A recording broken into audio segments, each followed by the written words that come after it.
E falando, meninas, sobre alimentação, eu vou começar com um tema com vocês. Sobre o nosso consumo alimentar aumentado nesse período.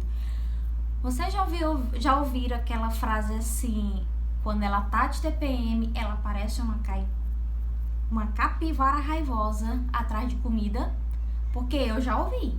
Porque eu já sou uma come da estrela. E quando eu tô nesse período, meu Deus, a minha ingesta energética aumenta e principalmente aquela vontade de doces. Muitas de vocês devem sentir, ai meu Deus, aquela louca vontade por um chocolate, aquela louca vontade de comer muito, de aumentar aquela ingesta calórica, tá? Isso é normal. Isso acontece com a maioria das meninas. Isso acontece entre 40% a 50% das mulheres. Nesse período, elas têm uma compulsão por doces ou chocolates ou até por uma ingesta calórica de outros alimentos a mais, principalmente por carboidratos também. Uma pizza, um macarrão, pão, sanduíche, tudo que envolve esses alimentos, a gente sempre tem uma ingesta aumentada, tá? Por que isso acontece? Tô olhando aqui pra mim não perder o fio da meada, que eu vou falando com vocês e vou esquecendo do que tá no roteiro aqui. Então, vamos lá. Essa ingesta, ela pode ser aplicada, por quê? Porque nesse período, os mediadores da serotonina, eles têm uma baixa nesse ciclo menstrual. Então, a ingestão de carboidrato leva a uma cascata de reações, né? Resultando em um aumento da síntese da serotonina. Na verdade, certos alimentos com carboidratos, eles têm o poder de aumentar o triptofano, que o triptofano é um precursor da serotonina. Então, assim, às vezes a gente procura esses alimentos, mesmo sem saber de tudo isso que eu tô falando, de triptofano, de serotonina, que liga os neurotransmissores, a gente procura para tentar amenizar aquele sentimento ruim, aquela raiva, aquela angústia, aquela depressão, aquela ansiedade, aquela irritação, aquele estresse. Então a gente acaba procurando esses alimentos para amenizar esses sintomas. E realmente, quando a gente ingere, eles nos faz com que a serotonina suba um pouquinho, faz com que ela se eleve um pouquinho. E aí, de imediatismo, nós nos sentimos bem. Só que onde que tá o mal? Geralmente, quando a gente vai fazer isso, a gente não faz boas escolhas. Quando a gente vai fazer isso, a gente não procura 2 pedacinhos de chocolate 70%. E a gente também não procura uma batata doce, a gente não procura uma aveia, a gente não procura uns carboidratos integrais. O que a gente procura? Tudo que é carboidrato simples, é arroz, é pão, é sanduíche, é macarrão, é sorvete, é chocolate mesmo, aquele bem gorduroso, ao leite.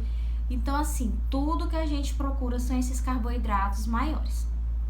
A gente tem que lembrar que a gente deve priorizar os carboidratos integrais, os carboidratos complexos, que são batata doce, inhame, mandioca, milho, deixa eu ver o que mais, um chocolate a 70%, numa quantidade bem pequena, porque se a gente comer outro tipo de chocolate numa quantidade muito maior, também a gente vai ter dificuldades em outras coisas que eu vou falar lá na frente, como a retenção de líquido. Então, assim, quando a gente acaba fazendo essas más escolhas dos alimentos, por exemplo, dos carboidratos, ou às vezes de uma coisa muito gordurosa que a gente também procura, alimentos que tenham muita gordura, a gente pode prejudicar outras reações. A nossa retenção de líquido pode ser maior, o nosso desânimo, a fadiga, o cansaço, né? Os distúrbios emocionais, eles podem vir numa forma mais potencializada, os distúrbios de humor. Então, é interessante que a gente faça refeições fracionadas ricas em carboidratos. A gente tem sim que nessa fase consumir carboidrato, mas da forma integral, os integrais que eu falei. Por quê? Mesmo que você esteja aí na dieta low carb ou algum tipo de estratégia alimentar que te passaram, nessa fase, nesse período pré-menstrual, é importante que você tenha a ingesta de um carboidrato integral. Uma aveia, um pequeno pedaço de inhame, um pedaço pequeno de mandioca, ou batata doce, ou algum desses, para que você consiga passar melhor por essa fase.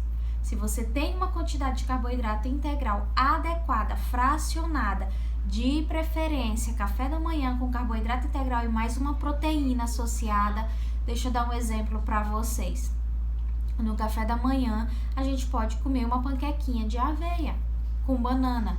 A gente vai ter ali um triptofano da banana, que ajuda a aumentar a serotonina, a proteína do ovo, para não deixar esse carboidrato entrar sozinho no nosso organismo, e vamos ter a aveia, que é um carboidrato integral, um carboidrato complexo. Então, assim, é importante que vocês, meninas, tenham a sabedoria de escolher e de tentar fazer escolhas inteligentes nesse período, correto? Outra coisinha bem chatinha que acontece com a gente nesse período é a retenção hídrica, tá, menina? O principal hormônio que faz com que isso ocorra é a progesterona. Ela causa flacidez na parede venosa e prejudica a drenagem e a retenção de líquidos. Isso é uma queixa muito comum na maioria das mulheres, mexe diretamente com a nossa aparência, mexe diretamente com a nossa autoestima. A gente pode sim elevar o peso na balança se você fosse pesar esses dias. Uma roupa que fechava pode não fechar nesses dias, porque tudo isso ocorre. Então, qual é uma maneira que a gente pode fazer de tirar esse desagradável sintoma, de amenizar esse agradável sintoma? É reduzir o consumo de sal e sódio. Eu não sei se vocês têm mania de, depois que a comida já tá lá no prato para comer, mesmo que ela foi temperada na hora de fazer, vocês têm mania de adicionar sal. Se vocês têm esse costume, eliminem esse costume, tá? No máximo, um pouquinho de sal na salada. E eu nem recomendo. Recomendo você fazer outros molhos, outros temperos, um limão com azeite, alguma coisa na salada, mas que você não use o sal. Outra coisa, o sódio, que tá presente às vezes naquele tablete de carne, que eu não vou falar a marca aqui, sabe, aquele tabletinho que você compra para temperar a comidinha, aquilo é um horror para nossa saúde. Elimina ele da tua vida. Aprende a comer temperos naturais. Cebola, alho, uma pimentinha de cheiro verde, pimentão. Tempera com outras coisas, bota um pouquinho de sal no feijão, no arroz. Mas assim, elimina esses temperos artificiais. Tudo que é industrializado, embutido, enlatado, tudo é à base de sódio. E o sódio faz com que, além de elevar a pressão, para quem já tem uma pré-disponibilidade para isso, o sódio ele faz a gente reter líquido. Então, uma das estratégias para evitar essa retenção é reduzir o consumo de sal e sódio. Outra coisa é ingerir mais água. Lembra que eu falei para vocês? Começa o dia tomando água e vai tomando água para que a ingesta de água de vocês seja no mínimo 2 litros por dia.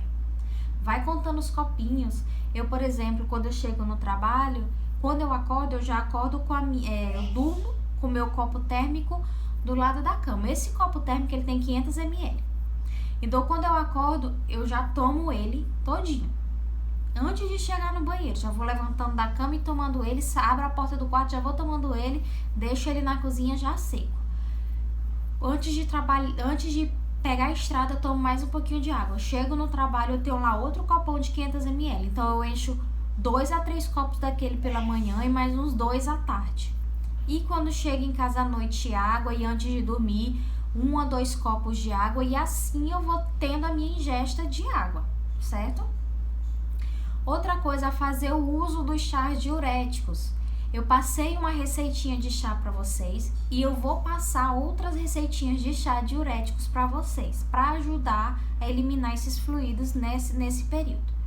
Outra coisa também é praticar atividade física, que ajuda a desinchar, e ter um plano alimentar adequado, certo? Nós vamos ficar hoje por aqui com esta aula e amanhã a gente tem mais falando de outros nutrientes. Hoje a gente não falou específico de nutrientes, hoje a gente falou de algumas estratégias. Amanhã a gente começa a falar específico de nutrientes. Obrigada, meninas. Fiquem em paz, fiquem com Deus. Muito obrigada por estar assistindo às aulas.